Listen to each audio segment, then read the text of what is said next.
ওখানে কিন্তু বিএসএফ এর একটা ক্যাম্প রয়েছে, আর এরপরে গিয়ে ক্যামেরা করা নিষেধ, তাই আর যেতে পারলাম না।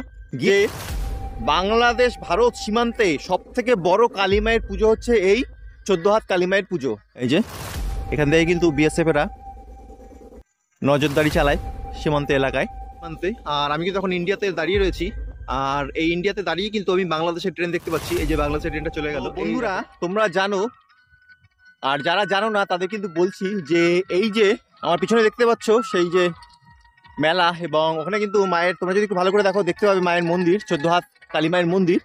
আর এই 14 হাত কালীমা কিন্তু একদম সীমান্তবর্তী, ভারত বাংলাদেশ যে সীমান্ত রয়েছে সেই সীমান্তের একদম ধারেই কিন্তু পুজো হয়। আর এই মন্দির থেকে মোটামুটি 150 মিটারের মধ্যে কিন্তু সেই বাংলাদেশ সীমান্ত। আর এই পাশে দেখতে পাচ্ছ সেই মেলা বা মায়ের মন্দির। আর তোমাদের একটু দেখাচ্ছি, দেখো এই পাশেই রয়েছে কিন্তু সেই সীমান্ত। তোমরা একটু ভালো করে দেখলে হয়তো কাঁটা তারগুলো দেখতে পাবে। আর এপারেই রয়েছে কিন্তু বাংলাদেশ সীমান্ত, একদম মায়ের মন্দির সংলগ্ন এই বাংলাদেশ সীমান্ত। আর সেই কারণে কিন্তু বলা হয় যে বাংলাদেশ ভারত সীমান্তে সব থেকে বড় কালী মায়ের পুজো হচ্ছে এই 14 হাত কালী মায়ের পুজো। কারণ এই ভারত বাংলাদেশ সীমান্তে আর কিন্তু এত বড় কালী মায়ের পুজো হয় না বা মেলা হয় না। আর তোমাদের আমি একটু পিছনটা ঘুরে দেখাচ্ছি, দেখো এই ফাঁকা মাঠগুলোর মধ্যে কিন্তু এই দেখতে পাচ্ছ হয়তো, এগুলোতে কিন্তু দোকান বসবে, তার তৈরি হচ্ছে, দোকান ঘরগুলো তৈরি হচ্ছে। আর আজকে কিন্তু পুজো, আর এই পুজো কিন্তু আজকে হলেও আগামীকাল থেকে বা আজকে থেকে শুরু হয়ে যাবে মেলা। আর এই মেলা কিন্তু 15 দিন থাকবে, অনেক দিন থাকবে। আর এখানে দেখতে পাচ্ছ এখানে বসবে কাঠের দোকান, আর ওদিকে অনেকটা জায়গা ধরে গোটা মেলাটা বসেছে। আর এই পেছনে যে দেখতে পাচ্ছ, এই দেখো তোমরা হয়তো দেখতে পাবে যে খাটের সেই স্ট্রাকচারগুলো কিন্তু রাখা রয়েছে, এগুলো পুরোটা খাটের দোকান বসবে। আর এই মেলা কিন্তু 15 দিন থাকবে, আর ঠাকুর কিন্তু গোটা বছরই থাকবে। তাই তোমরা যদি আজকে বা পুজোর দিন সময় নাও পাও, তাও কিন্তু তোমরা আসতে পারো এই 15 দিনের মধ্যে। তারপরে ঠাকুর থাকবে, কিন্তু 15 দিনের মধ্যে এলে তোমরা মেলাটা দেখতে পাবে। আর আমি তোমাদের এবার দেখাচ্ছি সীমান্তের পাশেই কিন্তু এই মেলা বসেছে, আর আমার পিছনে রয়েছে সেই সীমান্ত। তা ওদিকে কিন্তু বিএসএফ ক্যামেরা করতে দেয় না। তা চলো যাওয়া যাক, যতটা পারবো তোমাদের দেখাবো, সাথে থাকো, আশা করি ভালো লাগবে। আর বন্ধুরা তোমরা যারা এখনো চ্যানেলটি সাবস্ক্রাইব করোনি তারা প্লিজ চ্যানেলটি সাবস্ক্রাইব করে পাশে নোটিফিকেশন বেলটি অল করে দিও, তাহলে যখনই আমি এরকম কোনো ভিডিও পোস্ট করবো তার নোটিফিকেশন তোমাদের কাছে পৌঁছে যাবে। ঠিক আছে, তাহলে চলো এবার ধীরে ধীরে যাওয়া যাক, দেখা যাক বর্ডারের কাছে গিয়ে কতটা কাছে গিয়ে ভিডিও করা যাক। বন্ধুরা এই যে বেড়া দেওয়া রয়েছে, আর এগুলো কিন্তু ইন্ডিয়ানি এলাকা। আর তোমাদের একটু দেখায়, মেলাটা কিন্তু এখানেই রয়েছে। মায়ের যে গর্ভগৃহ বা মন্দির, সেটা কিন্তু এই যে হলুদ রঙের, এটা কিন্তু গর্ভগৃহ বা মন্দির যেটাই বলো। আর তার ঠিক এপারেই রয়েছে কিন্তু বাংলাদেশ সীমান্ত, এই যে দেখতেই পাচ্ছ এই যে। আর ওইদিকে ক্যামেরা করা নিষেধ, তা চলো যাওয়া যাক, যতটা পারবো করবো। আর এই দেখো দেখতেই পাচ্ছ এই যে কাটা তারগুলো,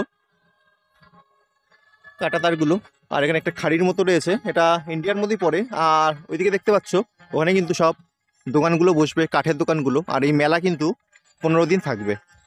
তা চলো এবার যাওয়া যাক ধীরে ধীরে, যতটা পারবো কাছে গিয়ে তোমাদের দেখানোর চেষ্টা করব। বিএসএফ কিন্তু ওইদিকে ক্যামেরা করতে নিষেধ করেছে, তাই একদম কাছে গিয়ে করব না, যতটা পারছি তোমাদের সামনে থেকে দেখানোর চেষ্টা করছি।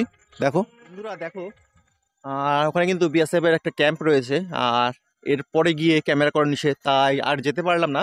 গিয়েছিলাম কিন্তু সেখানে ক্যামেরা করতে দিবে না। বিএসএফ এর সাথে কথা বলে এলাম যে ক্যামেরা করতে দেবে কিনা, তা ওনারা অনুমতি দেয়নি। আর ওনাদের অনুমতির বিপক্ষে গিয়ে ক্যামেরা করাটা কখনোই ঠিক না, যেহেতু আমি ভারতবাসী। ভারতে যেসব নিয়ম কানুন রয়েছে সেগুলো মানা দরকার আমাদের, কারণ দেশের সুরক্ষা সবার আগে। দেশের সুরক্ষার বাইরে গিয়ে কিছু করা উচিত না কোনো নাগরিকেরই। তা আমিও এই নিয়মের বাইরে গিয়ে কিছু করব না। তা ওনারা যেহেতু অনুমতি দেয়নি, তাই ওইদিকে গিয়ে আর ভিডিও করছি না, তোমাদের এখান থেকে দেখাচ্ছি। দেখো বন্ধুরা তোমরা দেখছো এই যে বেড়াটা রয়েছে, এই বেড়ার উপরে কিন্তু 0 পয়েন্ট, কিছুটা বাংলাদেশের কিছুটা আমাদের ইন্ডিয়ার। আর এখানে যেতে গেলে কিন্তু স্থানীয় যে লোকেদেরই অনুমতি আছে, এবং স্থানীয় লোকেদেরই অনেক নিয়ম আছে, যেমন আধার কার্ড, ভোটার কার্ড, এনাদের কাছে বিএসএফের কাছে জমা দিয়ে কিন্তু যেতে হয়। প্রতি বর্ডারেই একই নিয়ম, এখানেও সেম। আর এই যে কাটা দেখতে পাচ্ছ, কাটার ওপারেই কিন্তু 0 পয়েন্ট, আর 0 পয়েন্টের পাশেই বাংলাদেশ। আর এই এলাকাটা আমাদেরই ইন্ডিয়ান এলাকা। তোমাদের দূরে একটা এই যে চৌকি, যে টাওয়ার যে রয়েছে বর্ডার সাইডে রাতে নজরদারির জন্য, সেটা কিন্তু এখান থেকে দেখতে পাচ্ছ তোমরা। এই যে এখান থেকে কিন্তু বিএসএফেরা নজরদারি চালায় সীমান্ত এলাকায়।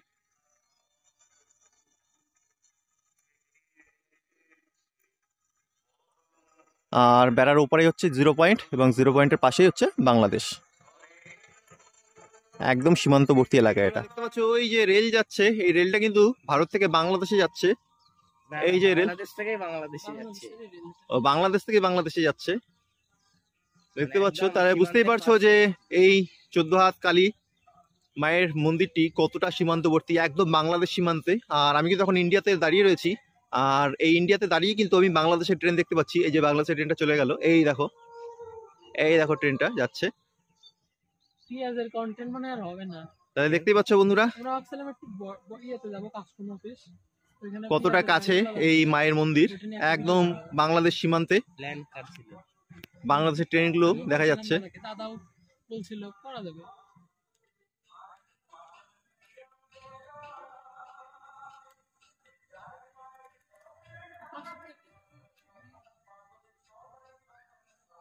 তো দেখতে পাচ্ছ বন্ধুরা, এই যে দূরে কিন্তু মায়ের সেই মেলা, 14 হাত মায়ের মেলা।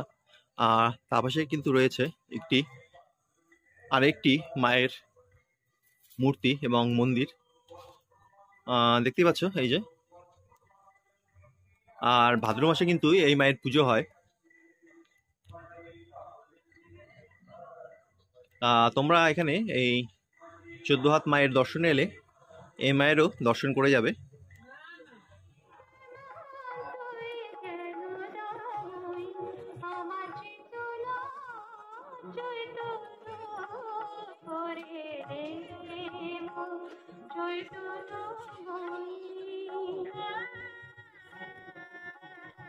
বন্ধুরা, এখন আমি চলে এসেছি ঠিক মায়ের মন্দির প্রাঙ্গণে।